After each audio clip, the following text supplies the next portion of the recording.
우리 옆 사람에게 이렇게 한번 인사합시다. 주일은 천국 가는 연습이 많은 날입니다. 시작. 주일은 천국 가는 연습입니다. 아멘. 여러분도 놀래고 저도 놀래고 이게 우리나라에서 일어난 일인가 의심할 정도로 어젯밤에 이태원에서 젊은 10대, 20대가 할로윈 축제에 참여했다가 그냥 그 좁은 곳에 한 사람이 넘어지면서 내리막길에서 여러 명이 겹쳐가지고 149명이 죽었고 한 70명이 병원에 지금 입원 중에 있는데 아마 또 그 가운데서 또 중환자가 있어서 150명이 넘어갈 것 같습니다. 이런 일이 우리나라에서 일어났어요. 저는 처음에 장기를 봐가지고 우리나라가 아니고 뭐 인도나 이런 좀 후진국에서 일어난 줄 알았는데 우리나라, 선진국 대열된 우리나라, 그것도 서울시, 그것도 종로구에서 가까운 용산구에 이태원에서 이런 참사가 일어났습니다. 그 부모님들 마음이 어떻겠어요? 7, 80 고령의 나이도 아니고 10대, 20대 한참 앞길이 정말 구말리 같고 앞길이 정말 보장되어 있는 그런 10대, 20대. 제가 아들을 군대 보내는 것도 마음이 힘들어가지고 한 2주를 아들 생각하면서 걸성걸성했는데 이 부모를 잃은 자녀를 잃은 이 부모님들의 마음이 여러분 얼마나 아프겠습니까? 참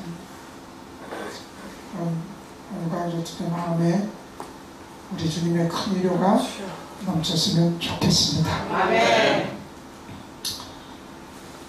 우리보다 앞길이 더 보장되고 참 출중한 제들을 먼저 보내버리고 어쩌면 하나님이 부르면 우리를 더 먼저 불러야 되는데 젊은 친구들을 하나님이 먼저 보내고 그 가운데 저희들도 지난밤에도 눈동자처럼 보호해 주셔서 오늘도 예배의 자리에 이렇게 나와서 하나님을 예배하고 찬양하고 나아가는 우리가 참 은혜요 복된 사람들이라는 것을 믿으시기 바랍니다. 옆 사람들에게 인사합니다. 살아있을 때 예수 참 믿읍시다. 시작. 아멘. 사실 여러분 출생에는 순서가 있지만 죽음 가는 곳은 참 순서가 없어. 네? 어떻게 이런 젊은 애들이 먼저 갈 수가 있어요? 네. 그러니까 여러분 우리가 산다고 사는 것이 아니에요. 하나님께서 우리의 생명을 주관해 주시고 정말 살아있는 이때 겸손하게 참 감사하고 예수님 잘 믿어야 될 줄로 믿습니다. 네. 우리 뭐 지난날 우리 하고 싶은 대로 다 살아봤잖아요. 가고 싶은 대로 가봤고 먹고 싶은 거 먹었고 이제 주님 앞에 모일 때마다 내가 주 앞에 갈 날이 이제 얼마 남았구나. 이제 남은 날 이 땅에서 주님 만날 때 주님의 칭찬과 상급과 영광을 바라보면서 우리의 삶을 이제 주님께 맞추며 살아갈 수 있는 저와 여러분 되시기를 주의 이름으로 축원합니다. 우리 욕심도 좀 내려놓고 우리의 좀 욕망도 좀 내려놓고 우리의 목표도 좀 내려놓고 이제는 좀 내 뜻을 주님께 좀 맞추고 내 길을 주님의 길로 좀 맞추고 내 소망을 주님의 소망으로 좀 바꿀 수 있는 저와 여러분이 되시기를 주님의 이름으로 축원합니다. 지난 시간에 예수님께서 가난한 과부가 자기 생활비 전체를 헌금하자 예수님이 칭찬했어요. 여기 모인 사람들의 모든 헌금보다도 이 과부는 비록 부족한 2렙돈, 적은 돈이지만 생활비 전체를 헌금하였느니라. 아마 이 말을 듣고 좀 부자들의 마음이 좀 불편한 것 같아요. 그래서 부자들을 옹호하는 어떤 사람이 예수님께 나와서 이렇게 말했어요. 예수님, 이 성전이 이렇게 아름다운 돌로 그리고 웅장하게 멋있게 지어진 것은 결국 우리 부자들이 헌금을 많이 해서 이런 성전이 지어진 것이 아니냐, 그러면서 약간 항의 쪽으로 예수님에게 말한 것 같아요. 여러분, 이 성전은 어떤 성전이에요? 첫째는 솔로몬 왕이 세운 성전이었습니다. 그리고 솔로몬 왕이 세운 성전이 파괴되고 나서 바벨론 포로에서 이제 포로 생활 70년을 통해서 우리 이제 정신 차리고 여호와 하나님 정말 잘 믿어야 되겠다. 하나님이 기회 주시고 축복 주실 때 겸손하게 하나님 잘 믿어야 되겠다 하고 바벨론에서 포로 생활하던 사람들 가운데서 70년 포로 생활했으니까 아들도 낳았고 집도 사고 살만한데 아니다. 우리는 다시 고국으로 다시 돌아가야 된다. 이제 믿음으로 살아야 된다. 그리고 수룹바벨을 중심으로 해서 바벨론에서 많은 사람이 남아있는 사람도 많지만 소수의 사람들이 이제 다시 돌아와서 두 번째 세운 성전이 바로 지도자 수룹바벨을 통해서 지은 성전이 두 번째 성전이에요. 그리고 세 번째 세운 성전이 오늘 본문에 헤롯 왕 때 세운 성전인데, 이 헤롯 왕 때 세운 성전은 얼마나 잘 지었냐면 지금 이렇게 자랑하잖아요.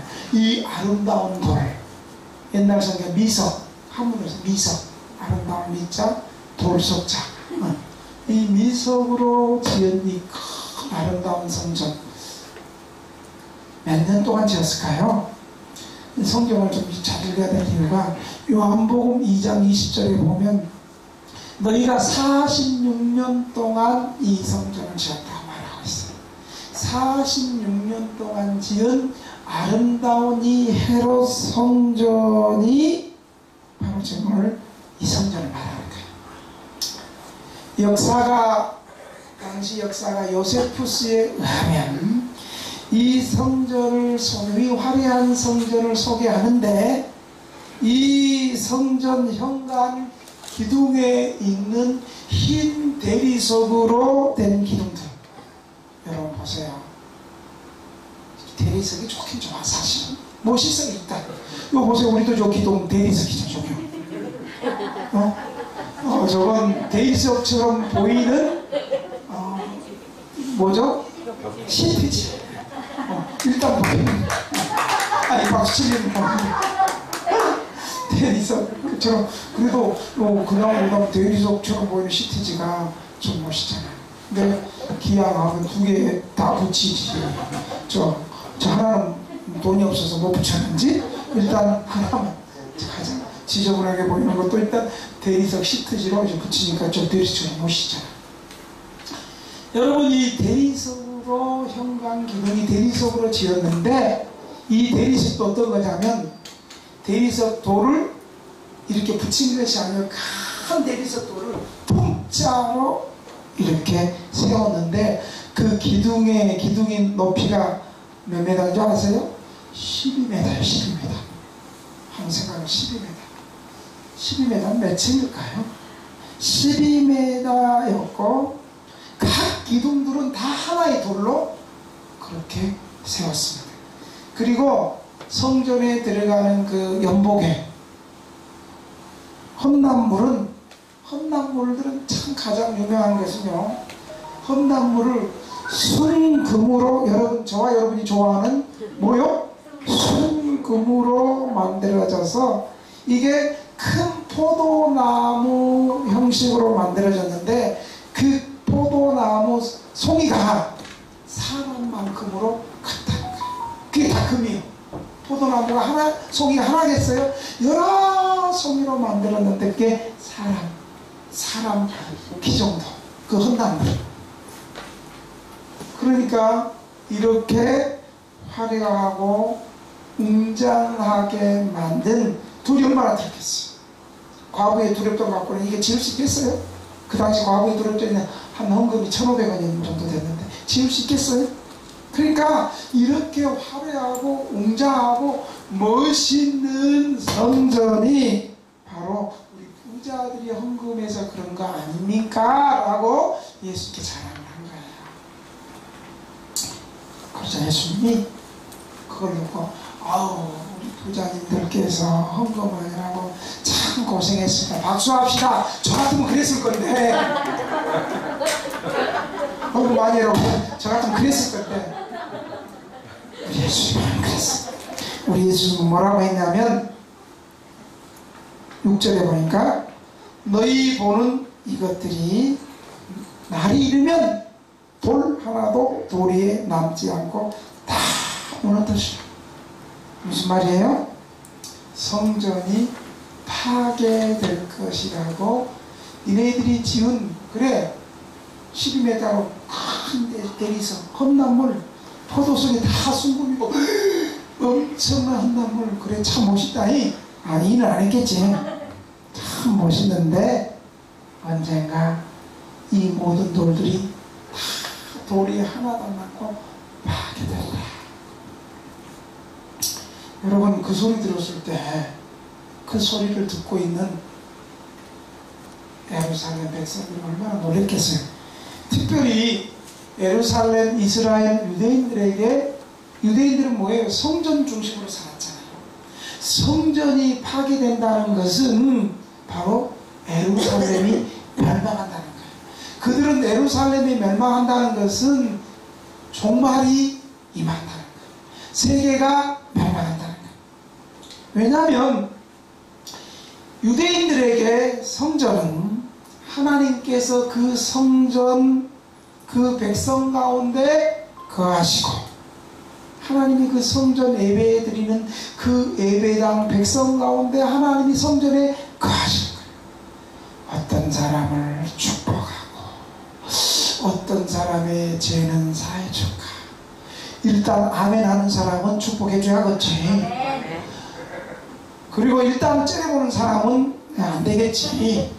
그러면서 하나님께서 그 백성들 가운데 거하시면서 축복하실 사람은 축복하시고, 그들의 죄를 사하여 주시고, 또 예배당의 성전에 거하시면서 이스라엘 백성들을 만나주시고, 한 주간 동안 지치고 상하고 한 주간의 세파 가운데 힘들어하던 모든 사람들 한 사람 한 사람 만나주시고, 만나주실 뿐만 아니라 그들의 영적으로 육적으로 필요한 모든 것을 은혜를 베푸시는 곳이기 때문에 이 성전, 하나님이 거하시고 하나님이 만나주시고, 성전에서 모든 죄를 사해주시고, 성전에서 이스라엘 백성들을 만나주시고, 이스라엘 백성들이 한 주간 동안 살아가야 될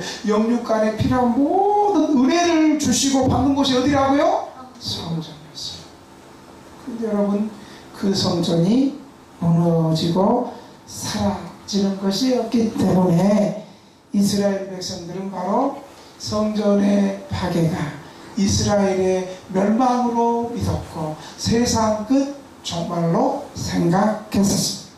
그래서 이들이 7절에 보니까 너무너무 놀래가지고, 그러면 예루살렘 성전의 멸망이 언제 있을 것입니까? 그리고 성전이 멸망한다는데 좀 팁을 좀 주십시오. 주십시오. 그 말이 요즘 막 흔한 말이에요. 꿀팁을 좀 주십시오. 그 성전이 멸망할 징조가 무엇입니까? 이렇게 예수님께 물은 거예요. 그러니까 예수님께서 언제다? 라고 묻지 않고 오늘 몇 가지로 우리에게 말씀하시는 거예요. 첫째, 한번 따라합시다. 미혹을 받지 말라. 미혹을 받지 말라. 네. 예수님께서 미혹을 받지 않도록 주의해라.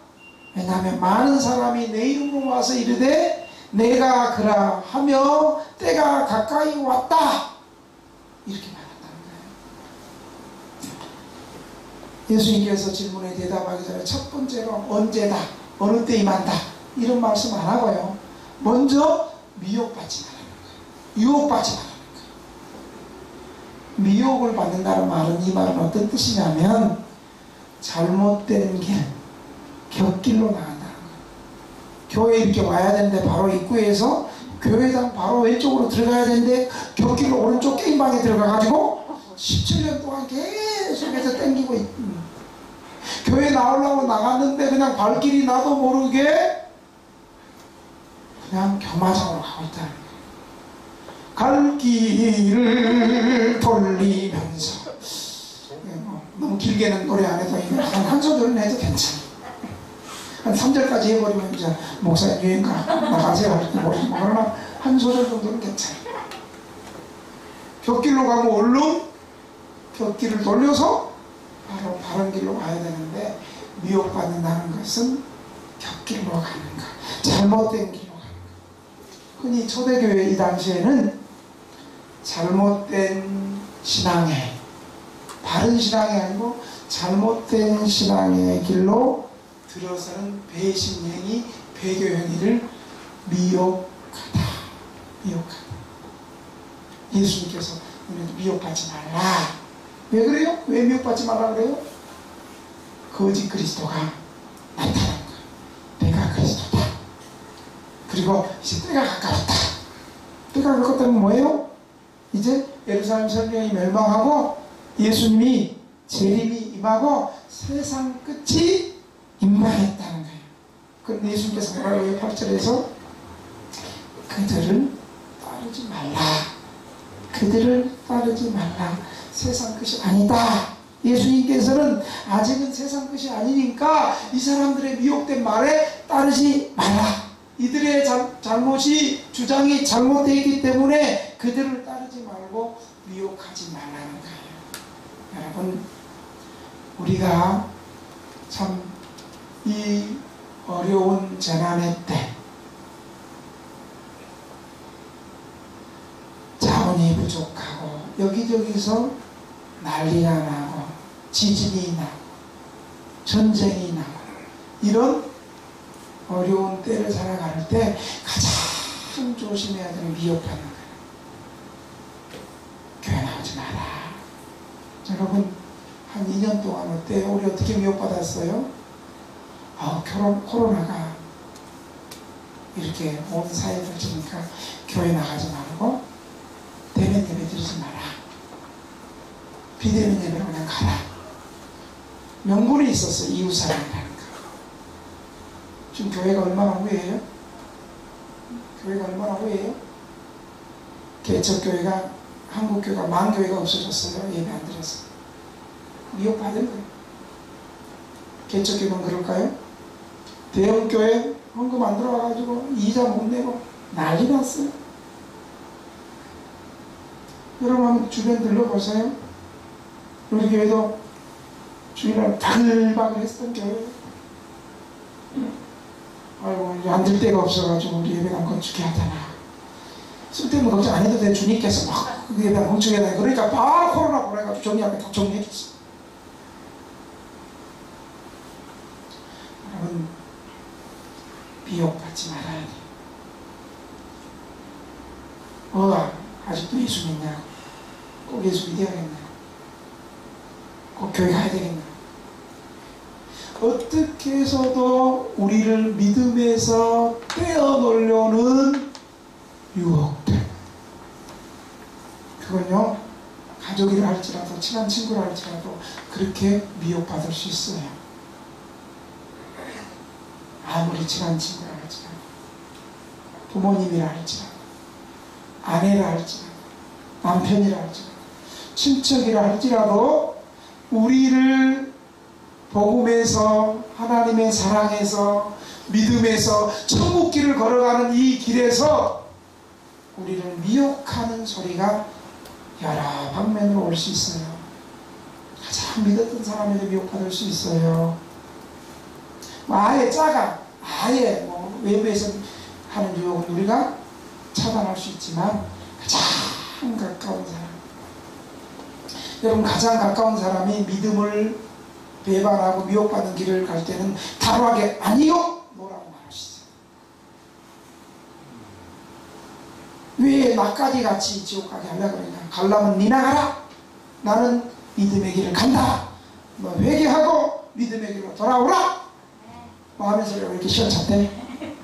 이런 담대함이 있어야 되는 거예요. 미혹받지. 할렐루야! 두 번째로, 예루살렘 멸망하기 전에 9절에서 10절을 보니까 전쟁과 난리가 있고 큰 지진과 기근이 있을 것을 지적합니다. 여러분, 예루살렘이 멸망하기 직전에 로마의 각처에서 많은 유혈창문이 일어났어요. 반란이 일어나고, 로마 황실에서 맨날 반란이 일어나서 황제들이 죽기도 하고, 당시 역사가 요세푸스에 의하면 실루시아에서는 실루시아에서는 유대인 5만 명이 죽임을 당했어요. 그리고 가이사라에 사는 수리아 사람들과 유대인 사이에 전쟁이 일어나서 유대인 2만 명이 죽었어요. 그럼 뭐 지금 어때요? 러시아 전쟁으로 일어나가지고 그냥 핵무기 사용하니 많이 이럴 줄 알았으면 우리 교회 차량을 좀 경유 차량이 아니라 휘발유 차량으로 샀었어요. 휘발유 차량이 더 싸겠죠. 괜히 좀 기름값 싸게 해보려고 경유 차량 비싸게 사가지고 지금 경유하고 휘발유하고 차이가 지금 보니까 200~300원 차이 나더라고요. 전쟁으로 인해서 말이죠. 더 나아가서는요, 천재지변과 기근과 전염병 같은 혼란과 두려운 격변이 계속 일어날 것을 예언하고 있습니다. 여러분, 이 예언이 그대로 성취졌어요. 여러분, 사도행전을 잘 읽어보면 예수님 당시, 예수님 돌아가시고 부활하시고 나서 사도행전 11장 28절에 보면 성경에 로마의 글라디우스 황제 때 큰 흉년이 들었더라 이렇게 말해요. 그리고 여러분, 그때 수많은 지진들이 일어났어요. 여러분, 인도의 폼페이 지진이 주후 63년 2월 5일 지진으로 망했어요. 여러분, 지진 나무나라 얘기예요. 4.5도인가 그때 충북 대전 이런 데서 괴산 이런 데 충청도 지역에 지진이 4.5도면 굉장히 큰 지진이에요. 우리 딸이 좀 거기 마지막 학교하고 있는데 겁나가지고 나 또 전화했지. 딸내미가 문자했더니 침대가 터지면서, 그리고 또 오늘 아침에도 전화했지. 설마 그 이태원에 안 갔을 줄로 알지만 혹시라도 이태원에 맞는가. 그럴 줄 알고 하나님 우리 아들은 그냥 바로 군대 보냈고, 우리 딸내미는 고3이라 지금 학교 기숙사에서 공부하고, 나는 왜 우리 딸내미가 지방대학을 극동방송을 하도 많이 들어가지고 극동대학을 가가지고 이제 극동방송 만들어야 했는데 극동방송 듣기 잘했어. 우리 또 딸내미가 또 서울에 있는 대학에 있었으면 또 갑자기 또 이태원 거기 간다고 그래서 못 갈 뻔했어. 아침에 또 전화했지. 딸내미 혹시 이태원 거기는 안 갔겠지? 하면서 안 갔더라. 국가고시 박수 쳐야 되지 잘 모르겠지만 국가고시 면허 안 갔더라. 여러분, 이때 예루살렘 멸망 전에 이렇게 전쟁도 있었고 지진도 일어났고 가뭄도 있었고 전염병이 있었어요. 그래도 주목할 것은 예수님은 이런 현상들이 일어나도 아직 세상 것은 보지 않았으니까 미혹당하지 말라는 거예요. 왜 세상 사람들은 당시 구약 유대인들은 다 구약의 배경들을 가지고 있잖아요. 전쟁이 일어나고 천재지변이 일어나고 기근이 일어나면 이들은 세상 끝 하나님의 심판이 만나고 생각했어요. 왜냐하면 구약 시대에 하나님이 심판하실 때 하나님을 떠나고 우상 숭배를 하고 이런 악한 이스라엘 백성에게 선지자를 통해서 야 회개하고 돌아와라, 존말할 때 아멘 해라, 존말할 때 강사 째려보지 마라, 회개하라, 뭐 이렇게 여러 번 선지자를 통해서 권면했는데 이때 돌아오지 않을 때 하나님이 심판하실 때 세 가지 방편을 썼어요. 첫째, 전쟁을 통해서. 이웃나라, 그냥 평안한데 이스라엘하고 별로 원수한 게도 아닌데 이웃나라를 통해 가지고 전쟁을 통해서 심판했어요. 그리고 기근이, 각지에서 기근이 일어나, 전염병이 일어나. 전쟁, 기근, 전염병은 하나님의 심판으로 연관되었기 때문에 당시에 유대인들은 자연스럽게 이런 전쟁이 일어나고 기근이 일어나고 지진이 일어나니까 아 이제 세상도 종말의 징조라고 자연스럽게 생각했어요. 그러나 예수님은 예루살렘을 망하기 전에 이런 일이 있을 것이다. 세 번째로, 이제 여러분 주의 깊게 잘 들어요. 세 번째로, 무엇보다 신자들이 사람들에게 핍박과 미움을 받았다. 이것이 12절에서 18절까지 15절까지 말하고 있어요. 예루살렘 멸망 이전에 특별한 일이 있는데, 교회적으로 특별한 일이 있는데, 교회가 세상 사람들에 의해서 핍박을 받았다고 말했어요. 여러분, 그러니까 우리 교회가 복음 전하다가 고난이 오고 핍박 오는 것을 여러분 이상하게 생각하지 마시기 바랍니다. 당연한 거라고 믿으시죠. 신자들이요, 유대인 해당에 넘겨져서 고발당하고, 그리고 이방인들에 의해서 왕들과 총독들에게 넘겨지고. 여러분, 이건 이해할 만하잖아요. 예수 믿는 사람들이 유대인 회당에서 고발당하고, 예수 믿는 사람들이 이방인 왕과 총독들에게 고발당해서 법정에 서서 고소당하고 재판을 받고. 그런데 더 이해 못할 것이 있어요. 더 납득이 안 되는 것이 있어요. 뭔지 아세요? 가족들에 의해서 고발. 가족은 그래도 지켜줘야 되잖아요. 그런데 부모, 형제, 친척, 가족들이 오히려 여기 예수 믿는 사람들이 있다고 잡아요. 가족들이 고발하고 가족들에 의해서 미움을 받게 된다는 거예요. 여러분, 신자가, 교회가 핍박을 당하는데 뭐 육신적으로 거리가 먼 이방인들과 어떤 국가단체나 이런 거를 통해서 고발당하고 이런 거 이해가 가요. 우리 여러분 어땠어요? 우리 작년에 수련회 갔을 때, 재작년인가요? 작년이 아니죠. 작년이죠. 작년에 수련회 갔을 때 어때요? 배 아파가지고 아니 4단계인데 무슨 수련회 하냐고 그래갖고 우리가 속초에서 수련회 했을 때 그 주변 사람으로 고발당했어. 그 사람은 나하고 일면식이 없는 사람이야. 생명부지의 사람이고 일면식이 없는 사람에 의해서 고발당하는 건 이해해. 응? 배가 아프겠지. 응? 그래갖고 속초경찰서 가가지고 또 제가 피의자 인생에서 피의자를 여러 번 당했어요. 무단 침입을 해서 피의자, 이 감염병 이반으로 인해 가지고 국가에게 피의자, 할렐루야. 이 할례를 해야 되는 건 진짜 잘 모르겠어요. 여러분, 나도 전가 있을 뻔했어. 그러니까 우리 전가가 있다고 해서 저하고 거리가 멀다고 생각하지 마세요. 나도 전가자 될 뻔한 사람이니까 여러분 나하고 좀 친할 수 있어요. 할렐루야. 우리 전가자 성도들 괜찮아. 나도 전가 있어요. 물론 무용으로도 풀려나왔잖아요. 쫄 필요 하나도 없어요. 또 들어가면 또 여러분이 또 그래도 영치금도 좀 여주고 겨울에 또 손바지, 속옷도 좀 그래도 우리 집사님들은 면허 오겠지 뭐. 네? 그래도 또 여러분 가운데서 또 탄원서도 쓰자고 좀 그러지 않겠어요? 저는 여러분 들어가서 다 쳐서 써줬으니까 웃는 거 보니까 안 써줄 것 같아요. 교회가 가장 냉정하대. 목사가 젊고 건강할 때는 목사님 그러다가 목사가 병들고 감옥 들어가면 교회처럼 냉정한 데가 없대. 우리 교회는 안 그렇죠? 아멘 한 사람밖에 안 그러니까 나 감옥 안 들어가야 되겠어. 이렇게 냉정할 줄 몰랐어. 할렐루야.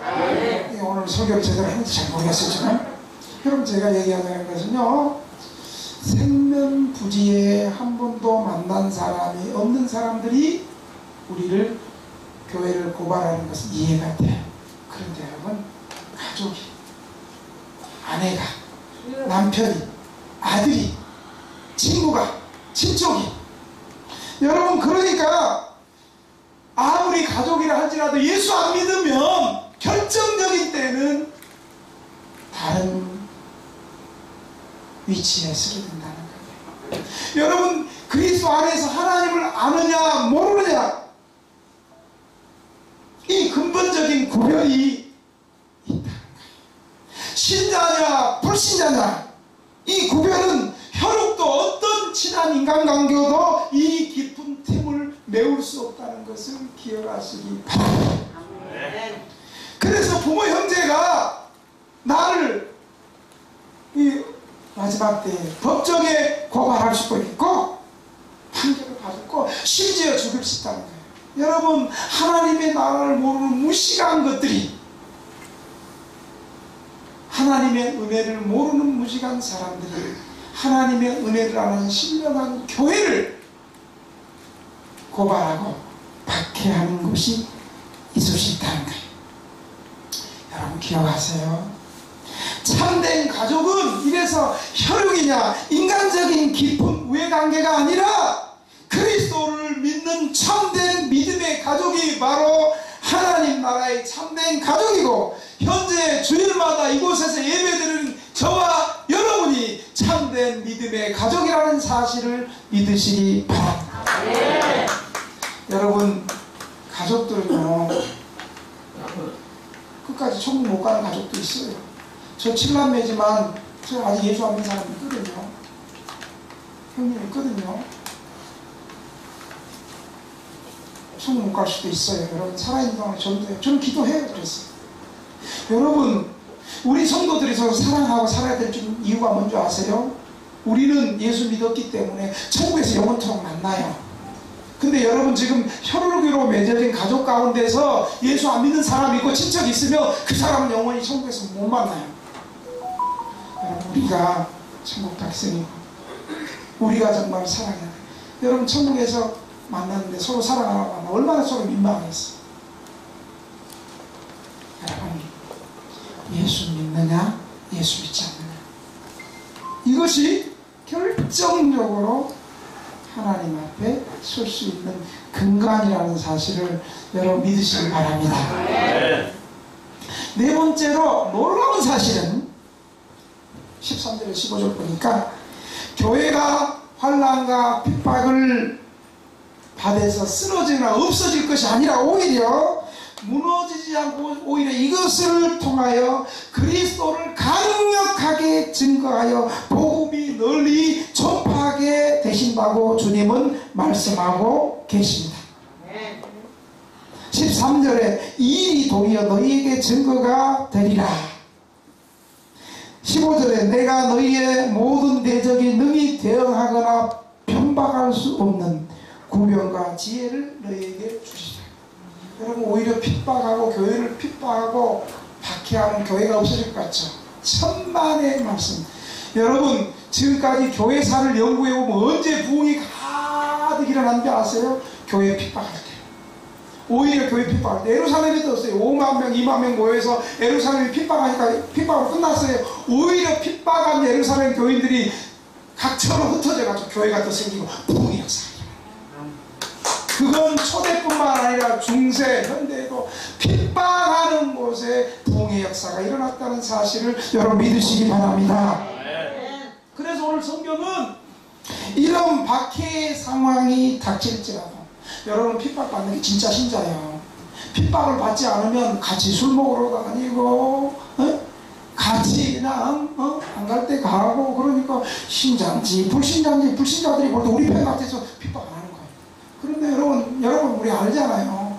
술 먹는 사람은 꼭 술 안 먹는 예수 믿는 사람은 어떻게 하든 술 한번 먹여보고 싶은 악한 마음과 재미가 있잖아요. 그렇죠?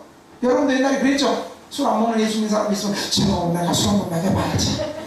또 아닌 것처럼 또 그렇게 다 했어야지. 내가 많이 그 놀림거리가 당했어. 저거 술밖에 안 들어가야지.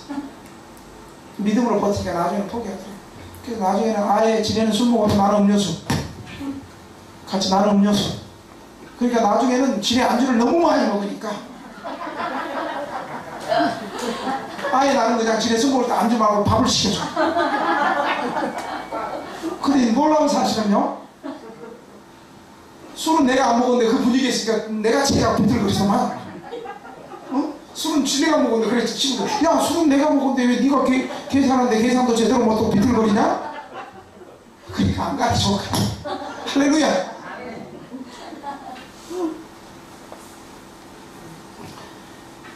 이런 박해의 상황에 닥칠지라도 제자들은 걱정하거나 두려울 필요가 없다고 주님 말씀하십니다.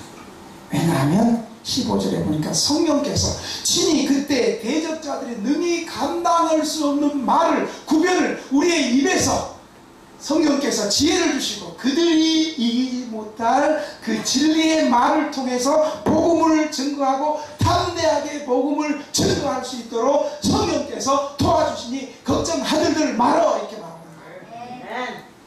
여러분 왜 그래요? 왜 그렇게 할까요? 여러분, 복음 증거는요 하나님께서 친히 행하신 일이에요.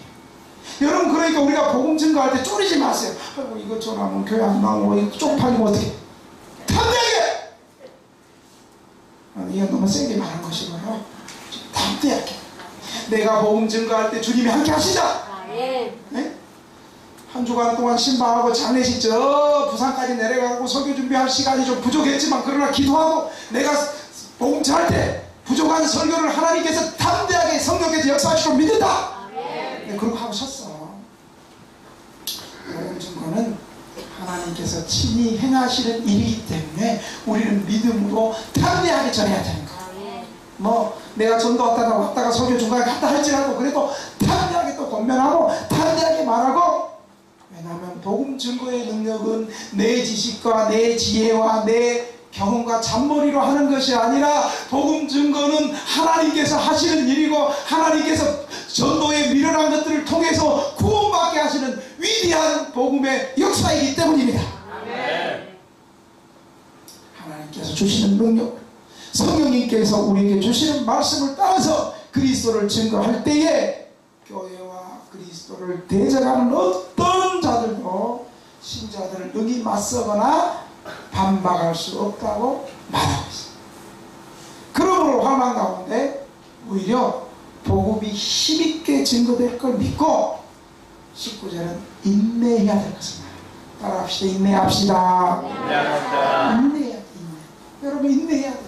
한 번 전도하고 안 나왔다 해서 포기하는 것이 아니라 또 찾아가고 또 인내하고, 그러다 보면 조짐. 여러분, 우리 콩나물 옛날에 어렸을 때 우리도 콩나물 가족들 많이 콩나물 직접 콩나물 심어가지고 먹었거든요. 여러분, 콩나물 조그만 거 심었을 때 저거 언제 콩나물 되고 반찬상 올라와. 물 주고 하루 지나고 물 주고 하루 지나고 물 주고 아멘 할 때까지 또 물 주고 또 아멘 할 때까지 물 주고 계속 아멘 할 때까지 물 주다 보면 이 콩나물이 아멘 하면서 이렇게 커져있어.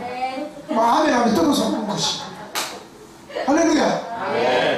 그러니까 여러분, 우리가 인내해야 돼.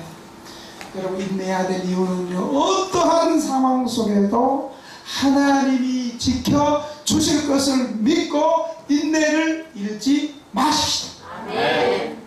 마지막으로요, 예루살렘 성전 파괴는 예루살렘이 적의 군대에 포위될 때가 바로 예루살렘 성전이 멸망받을 임박한 징조라는 거예요.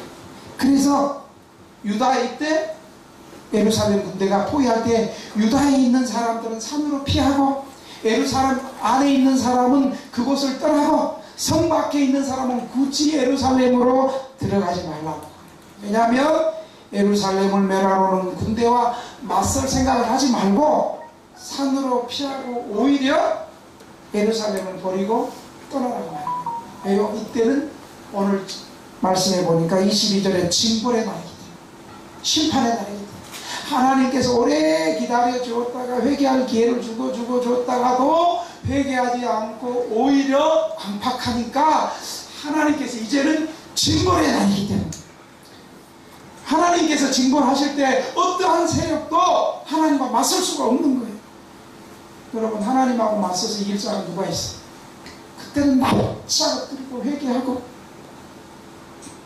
예루살렘이 멸망할 것이니까 더 이상 피난처가 아니라는 거예요. 이 날은 이스라엘의 죄를 징벌하는 날이라고 말하고 있어요. 그러면서 누구도 그 재앙을 피할 수 없고 기록된 모든 것, 21절 기록된 모든, 이것은 뭐냐면 구약 성경에서 선지자들이 예언했던 그 구약 성경에 기록된 말씀을 말하는 거예요. 예루살렘의 멸망은 구약 성경에 기록된 모든 것, 선지자를 통하여 예언하신 모든 일들을 성취하는 날이 예루살렘의 멸망이라고 말하고 있습니다. 이 날은 하나님께서 이때까지 오래 참으시고 기회를 주고 은혜를 주고 기다려오신 모든 긍휼을 때가 차니까, 심판의 날이 오니까 그 긍휼을 거두시고 그 진노의 분량을 다 채우시는 거예요. 어느 정도까지? 하나님이 에일벤 임산부와 젖먹이 어린아이를 얻고 있는 그 부녀자까지도 불쌍히 여기지 않는 환난의 날이요 심판의 날. 여러분, 이 말씀은요 정확하게 역사 속에서 예수님의 예언이 이루어졌어요. 주 70년에 로마 티투스 장군에 의해서 예루살렘이 초토화되고 성전은 불에 탔고, 이때 유대인들이 죽은 숫자가 110만 명이에요. 110만 명? 놀라지도 않나요? 그리고 이때 9만 7천 명이 포로로 끌려가 겨우 살아남은 사람은 멸망으로 흩어졌습니다. 이때 이 예수님의 예언의 말씀대로 교회는 하나님의 지시를 받아 안전하게 요단강을 건너 예루살렘을 피하라 그랬으면, 그때 피한 사람은 펠라 지역으로 이주해서 멸망을 피할 수 있게 되었습니다. 사랑하는 등대교회 성도 여러분, 이 어수선한 마지막 때를 통해서 비욕받지 않기를 바랍니다. 아멘. 전쟁이 나고 난리가 나고 큰 지진이 일어나도 마지막 때는 아니니까 두려워하지 마시기 바랍니다. 무엇보다 신자들이 세상 사람들에게 핍박을 받게 되지만 오히려 복음이 더 전파되고 하나님 끝까지 인내하는 사람은 하나님의 보호가 있을 것을 믿고, 어떠한 상황 속에서도 하나님이 지켜주실 걸 믿고 믿음을 잃지 마시기를 바랍니다. 그렇게 살 때 하나님께서 우리를 통해서 하나님의 위대한 역사를 이루어 가실 것입니다.